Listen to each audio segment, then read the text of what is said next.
Vamos abrir a palavra de Deus em 1 Crônicas, primeiro livro das Crônicas, capítulo 4. Primeiro livro das Crônicas, capítulo 4,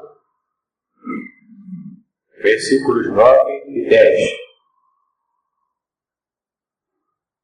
Jabes foi mais honrado do que seus irmãos. Sua mãe lhe dera o nome de Jabes, dizendo: porque com dores o dei à luz. Jabes invocou o Deus de Israel, dizendo: que tu me abençoes e aumentes minha propriedade, que a tua mão me proteja e não permita que eu seja afligido pelo mal. E Deus me concedeu o que pedi. O Senhor possa nos abençoar, queridos, com a leitura da sua palavra. Esse texto aqui, ele é um texto que alguns que conhecem um pouco mais a Bíblia há algum tempo vão lembrar dele. Ele foi lançado há alguns anos atrás num livrinho chamado A Oração de Jabes. E é um livrinho que fez muito sucesso há algum tempo. E foi a partir desse livro que eu tive, então, conhecimento dessa passagem. Nunca tinha parado para pensar sobre ela antes de ler esse livro há alguns anos atrás. E é interessante que esse texto fala para nós sobre esse homem chamado Jabes. Esse texto aqui, se os irmãos forem prestar atenção, todo o capítulo 4 são aqueles capítulos da Bíblia que falam de genealogia. Para a gente, a genealogia não tem muito valor, porque a nossa cultura ocidental não fica muito focada em quem foi meu avô, quem foi meu bisavô. A gente não tem essa cultura. Mas para a cultura judaica, especialmente a cultura judaica antiga, conhecer a sua genealogia é uma questão de vida ou morte. Isso por quê? Porque muitas vezes, naqueles contextos de guerra, de nação invadindo nação, gente morrendo e tal, então algumas crianças, alguns jovens, os homens e mulheres, quando eram atingidas por uma guerra e eram conquistados por uma outra nação, ou ficavam dispersos em um lugar do deserto, eles encontravam uma outra nação, encontravam uma outra tribo, um outro lugar, eles então perguntavam: quem é seu pai, quem é sua mãe? Ah, eu sou filho de fulano, filho de ciclano, neto de Beltrano.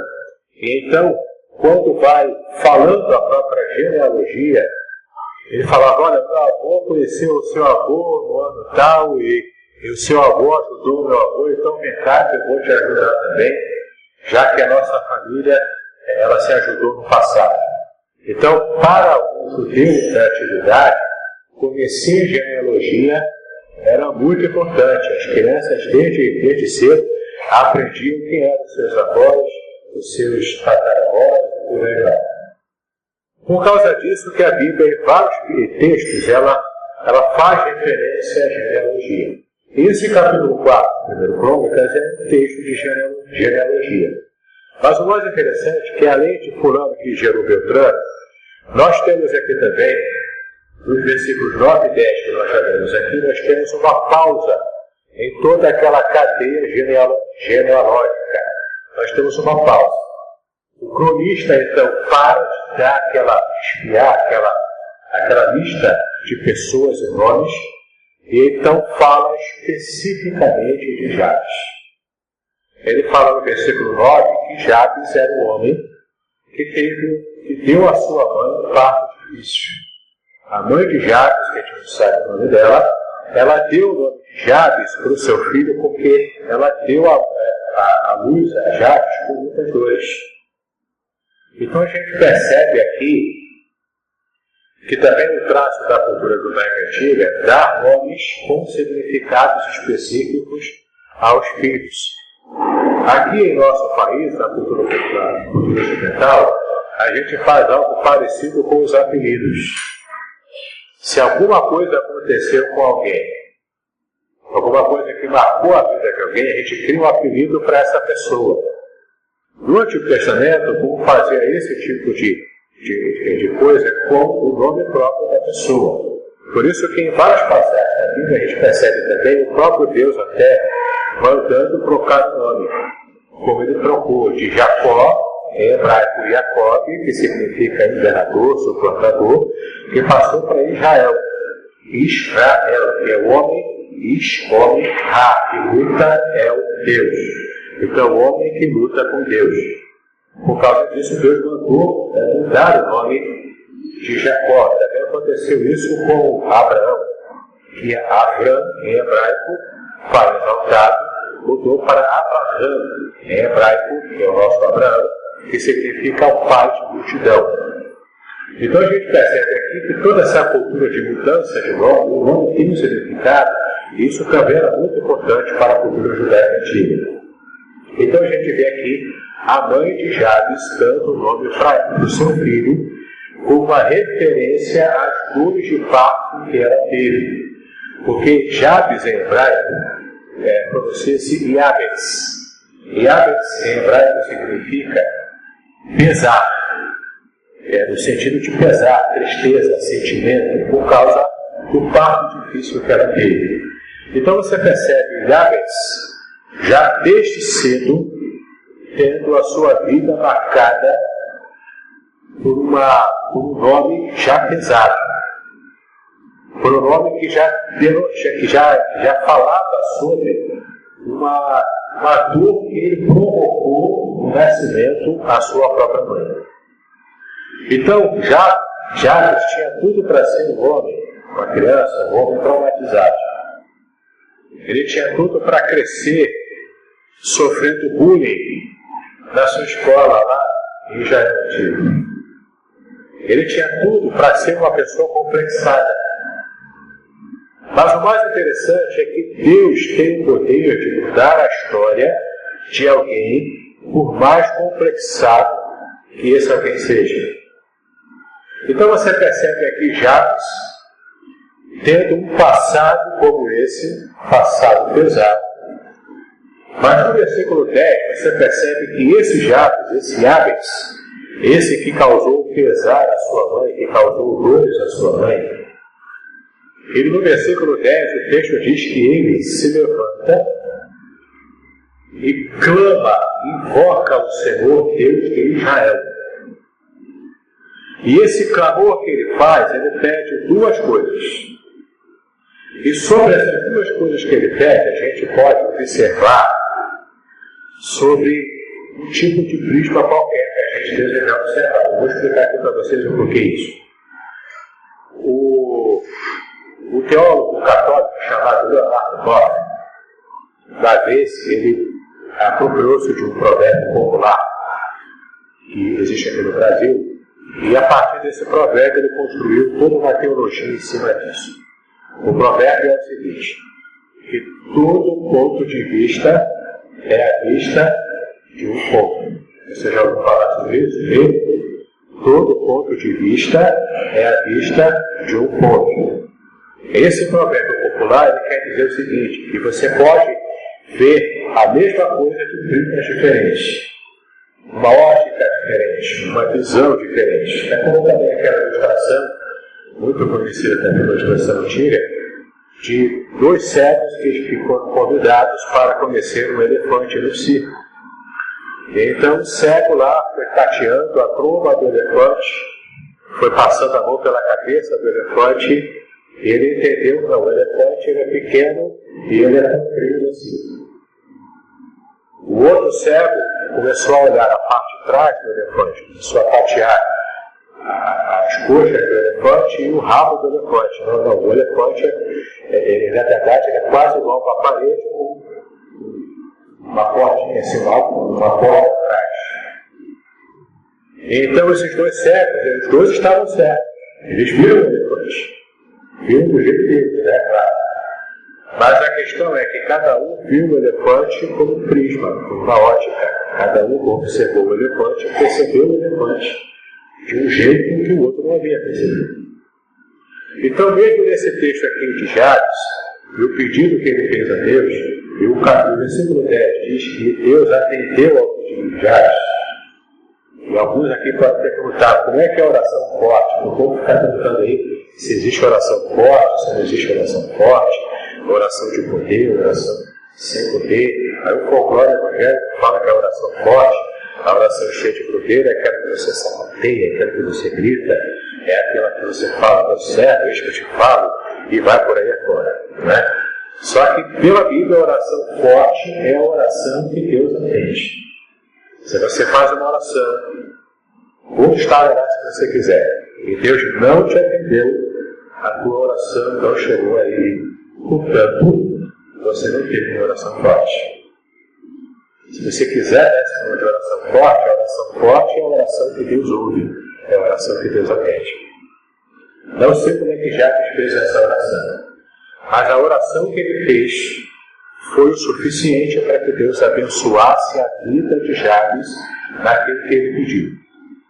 E a gente vai olhar aqui esse pedido de Jabes em dois prismas.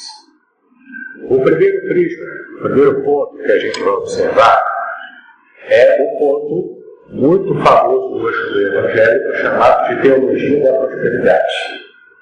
É uma forma de enxergar esse texto, é uma forma antibíblica de se enxergar esse texto. Mas, infelizmente, é uma forma popular. Muita gente olha para o livro de Jabes, interpreta, olha por essa visão da teologia da prosperidade, e a partir daí cria toda uma forma de se entender e de se querer cultuar a Deus de modo inadequado.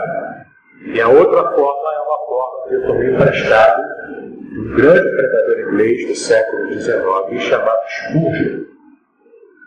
E eu estive ontem ouvindo a pregação que ele fez, claro que não a gravação dele, mostra, mas é um texto que ele publicou na época dele, e eu estive ouvindo a leitura dessa pregação que ele fez em cima desse texto. Foram 45 minutos. Se você quiser, tem um canal no YouTube que coloca todas as pregações do Spurgeon lá. E uma das pregações ele fez sobre esse texto. E esse é o segundo prisma que a gente vai observar nessa manhã, e é o prisma que vale para a nossa vida espiritual. Ok? Então vamos falar então da primeira forma de se entender esse texto, que é a forma errada, preconizada pela teologia da prosperidade. No versículo 10, o que Jabes pede para Deus? Jabes invocou Deus de Israel, dizendo que tu me abençoes, e aumente a minha propriedade, que a tua mão me proteja, e não permita que eu seja afligido pelo mal. Então, observe que o primeiro pedido que Jabes fez era que Deus o abençoasse. Do ponto de vista da teologia da prosperidade, aqueles que acreditam que só é abençoado quem tem riqueza e quem tem saúde, desse ponto de vista, Jabes pediu aqui que ele tivesse dinheiro e tivesse saúde. Tanto que Jabes fala aqui que o Senhor me abençoe e me faça prosperar lá as minhas terras, lá as minhas terras. Aqueles que interpretam esse texto, então, à luz da teologia da prosperidade, só conseguem enxergar aqui a bênção material como o principal desejo de Jabes e o pedido que ele havia feito a Deus. E a outra coisa que ele pede a Deus é que Deus o livre do mal. É que Deus o estivesse livrando de todo tipo de mal. E então, aquele que também interpreta esse texto à luz da teologia da prosperidade, vai chegar à seguinte conclusão: para eu ser abençoado por Deus, eu preciso ser próspero no que eu faço, e eu preciso também ser livre de todo tipo de mazela, de todo tipo de mal. Crise é para todo mundo, menos para mim. Problemas de família é para todo mundo, menos para mim, porque afinal eu sou filho do rei. Afinal, eu fui chamado por Deus para poder comer melhor nessa terra. Afinal, eu faço parte da família de um Deus que tudo tem e que tudo pode. Então eu não admito que eu tenha dificuldades financeiras, que eu tenha problemas de saúde, e eu não admito que eu passe por dificuldades. Alguns desses pregadores da teologia da prosperidade, inclusive, chegam a falar, muito conhecido, um missionário aí que você já sabe quem é, que ele fala de modo muito claro o seguinte: desde que ele tomou conhecimento da teologia da prosperidade, e que ele aprendeu a determinar a Deus as coisas que ele acha que deve determinar, como saúde, questão financeira e por aí vai, que desde que ele aprendeu isso, ele nunca mais pegou sequer uma gripe. Ele diz claramente isso, esse missionário. Aí você fica se perguntando, mas eu sou certo, Senhor. Nesse etapa de Zika aí, o Silvio pegou Zika. Será que o Silvio não é abençoado porque ele pegou a Zika? Entendeu? Será que eu não sou abençoado porque eu tenho uma gripe? Porque o tempo virou e eu fiquei gripado, então eu não sou abençoado por Deus?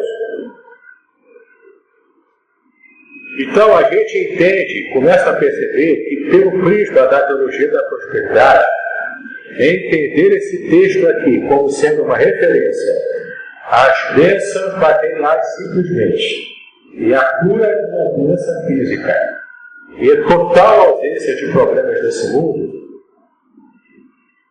das duas uma.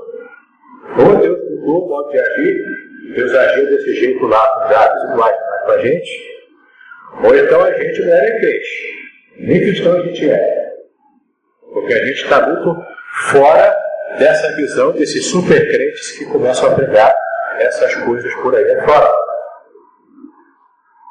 Então eu quero trazer para vocês agora o Cristo defendido pelo Spurgeon, lá no século XIX. É um prisma equilibrado, bíblico, que serve para nós hoje, que nos auxilia hoje a entender esse texto e ter uma visão equilibrada do que realmente Deus revelou aqui na sua palavra, nessa experiência de Jairus. Para que a gente possa então começar a entender a forma de Spurgeon interpretar esse texto, que é a forma que eu também interpreto, a gente precisa entender a palavra hebraica para a bênção, e especialmente o conhecimento da cultura hebraica a respeito ao termo bênção. A palavra hebraica para bênção é para cá, ou para cá, que significa bênção no sentido. Tem vários sentidos aqui de bênção. A palavra para cá, ela tem assim, um laço de significado muito grande. Essa palavra ela significa tanto uma bênção material, também pode significar isso, pode significar uma bênção projetada por um pai para um filho, de um patriarca para uma família, de alguém superior, que pronuncia uma bênção para alguém inferior, para um subordinado, qualquer, um patrão, um empregado, algo assim. E também significa um presente, uma dádiva que você dá para alguém. Então, se eu chego, então, apresentei o presbítero Carlos Budista como um livro, eu abençoei o nosso irmão Carlos Budista. Também tem significado a palavra bênção. Tem outra palavra no hebraico que é parte da raiz dessa palavra baraká, que significa, que é uma palavra que significa Barak. É o mesmo Barak do presidente dos Estados Unidos, Barack Obama, né? A gente sabe que ele é descendente de árabes, então tem essa mesma raiz linguística. Barak, em hebraico, significa abençoar, é o verbo abençoar. Então a gente entende que Baraká ou Baraká é bênção. Barak, abençoar, verbo abençoar, a mesma raiz. Uma outra palavra da mesma raiz, que aparentemente não tem nada a ver com bênção, ou abençoar. Mas aí a gente vai entender que, por ser a mesma raiz, tem sim uma junção, tem sim uma conjunção. Tá? A palavra hebraica é perek. Perek é uma palavra hebraica da mesma raiz, de barak, e também de baraká, que significa joelhos. Se você é crente espiritual, você vai entender a relação que existe entre barak, baraká e perek. Se você é um crente espiritual, você já entendeu, não precisa explicar muita coisa.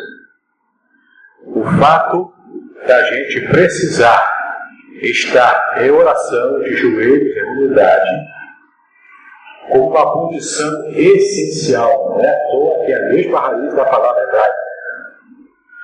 é uma condição essencial a gente estar de joelhos em oração para que a gente possa ser abençoado. E quando a gente começa a entender, então, o que significa esse sentido bíblico de bênção e de ser abençoado, a gente começa a se aproximar do que de fato Jabes pediu em oração. E o porquê que Deus atendeu a oração de Jabes sem nenhum tipo de empecilho, sem nenhum tipo de demora. Ok? Olha o que o texto fala, então. Que o Senhor me abençoe, versículo 10, que tu me abençoes e aumente minha propriedade. Naquele momento, naquela época é diferente da nossa época hoje. Hoje o povo anda fazendo passeata aí sem terra, para alcançar a terra, por quê? Porque os latifundiários, aqueles donos de muitas terras, têm milhares de cabeças de gado, ele tem muitos empregados para cuidar, e o dono mesmo das terras, ele só administra, ele só recebe, bota na conta e vai gastar o dinheiro. Ele tem pouco tipo de trabalho, porque ele coloca pessoas para fazer isso. Naquela época, também se tinha empregado, mas não dessa mesma cultura como nós temos hoje, naquela cultura ocidental. O dono de terras, ele tinha empregados para fazer o trabalho até pesado, mas ele também metia a mão na terra naquela época. Então, quando Jabes pede para Deus que o abençoasse, alargasse as suas terras, aumentasse as suas propriedades, ele estava pedindo para Deus o seguinte: Senhor, eu quero ser abençoado, eu quero prosperar, mas eu não estou colocando as minhas mãos para ficar de molho. Eu não estou aqui querendo ficar descansando, bebendo suco, vendo televisão o dia todo. Na verdade, o que Jabes estava pedindo para Deus era oportunidade para trabalhar mais, para servir mais, e, é claro, também ser abençoado por esse serviço, por esse trabalho. Essa é uma visão equivocada da teologia da prosperidade, que fica incutindo na cabeça das pessoas que pode-se alcançar sucesso, riqueza e prosperidade sem trabalho duro, só fazendo corrente dos 70 pastores, só subindo montes, descendo monte, só fazendo campanhas disso e daquilo. Isso, além de ser antibíblico, vai contra o processo que Deus utiliza para nos abençoar. Como que Deus nos abençoa? Nos abençoa. Ele nos abençoa com o nosso trabalho, com o fruto daquilo que a gente conquista, daquilo que a gente produz. E a gente ainda tem essa ideia. Tem um parente que morreu e deixou uma herança. Opa, vou abençoar. Alguns dizem lá, tem crente que faz isso. Vou jogar a loteria lá na Mega Sena, que está, sei lá quantos milhões aí acumulados. Vou jogar na Mega Sena. Aí se ganhar, vai ser abençoado. Vai ser considerado abençoado. Então, percebe como a gente tem uma visão equivocada do que a Bíblia diz. O que Jabes pediu, sim, que Deus o abençoasse também nas suas posses. É claro, nós não defendemos a teologia da prosperidade, mas também não pregamos a teologia da miséria. O nosso Deus é grandioso, o nosso Deus é rico, Ele é maravilhoso, Ele abençoa com riqueza. Ele tem prazer em abençoar os seus filhos. Mas entenda, meu irmão, entenda, minha irmã, essa não é a nossa principal fonte, a nossa principal preocupação. Deus pode nos abençoar? Pode. Ele vai nos abençoar sempre? Não. Deus não é obrigado a me abençoar em todas as circunstâncias que eu achar que tem que me abençoar. Ele é soberano. Ele é que decide quando é que a pessoa vai chegar, quando é que tem que esperar mais um pouco, ou se sequer ele vai querer me abençoar daquele para aquela pessoa que eu estou achando, que eu estou pedindo, que eu estou clamando. Porque há coisas que a gente acha que é bênção para a nossa vida, mas não é. Tem muita gente que pede para Deus abençoar, e Deus abençoa financeiramente. Então, a primeira oportunidade que a pessoa tem é lá para o dono de Deus, porque vai ter casa de praia, vai ter um carro novo, vai ter jardim particular e vai viver a sua vida de rico. lá na Bíblia, lá na igreja. Perde a fé. Perde aquele senso de dependência de Deus que tinha antes de ser abençoado financeiramente. Então essa bênção não é bênção, é uma maldição. A ditado popular diz que nem tudo que reduz é ouro. Eu quero fazer uma adaptação para esse ditado e dizer: nem tudo que reduz é bênção. Nem tudo que aparentemente é bênção, de fato é bênção para a nossa vida. O meu coração é enganoso, eu não sei o que realmente vai ser bênção para mim. Deus é que sabe. Por isso que ele às vezes fala não. Porque ele sabe que aquilo que eu acho que vai ser bênção, de fato não vai ser de bênção. Então Jabes pediu que Deus o abençoasse e alargasse as suas tendas. Ele rompe com aquele ciclo daquela peste que foi dada a ele no nascimento, de que ele causa dores. Ele rompe com aquilo. E de fato pede para Deus, ele recorre a Deus. E não ata a sua mão ao trabalho. De fato quer trabalhar, ele quer se esforçar. Mas quer se esforçar com a bênção de Deus.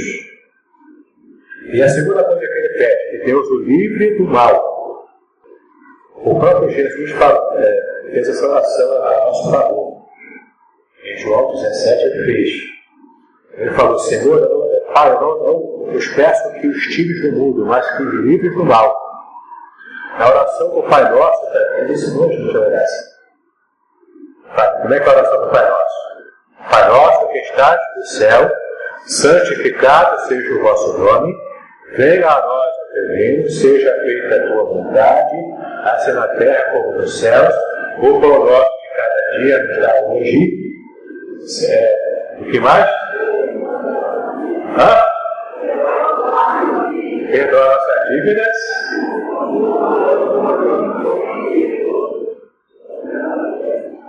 E aquela parte final que fala de livra do mal? Livra do mal. Não nos deixe cair em tentação, livra do mal. A tentação é o mal interno. E tem também o mal externo. Porque a gente é afetado por esses dois tipos de mal, essas duas fontes de maldade, de malignidade que vem para nós. A primeira fonte é a gente mesmo. Ou você realmente acha que todas as suas opiniões são certas, que você não erra em nada, que tudo que você faz é tranquilo, que você é perfeito em tudo que você faz. A gente é corrompido pelo pecado. Nós temos o pecado que fica aqui, borbulhando dentro da gente. Esse é o mal interno que a gente tem, que a gente precisa aprender a domar essa carne, a domar esse mal interno.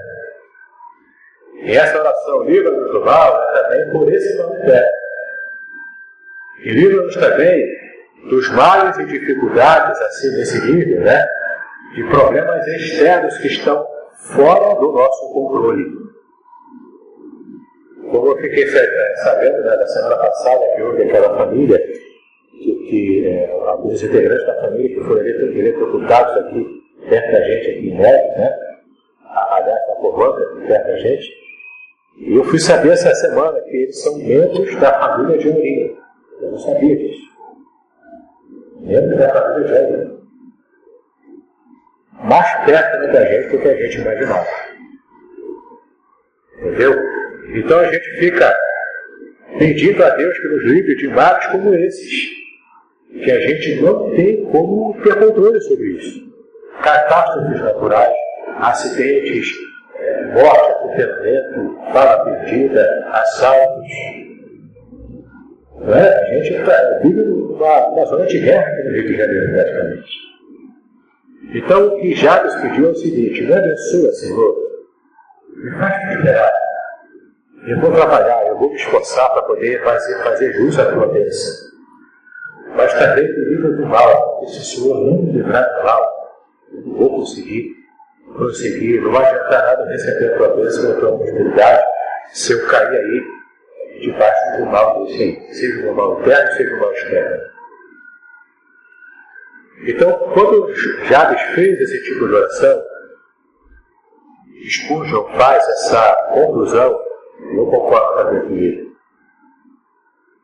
que a gente precisa aprender, meus amados, a gente precisa entender e aprender de que quando a bênção de Deus está sobre a nossa vida, tudo vale a pena.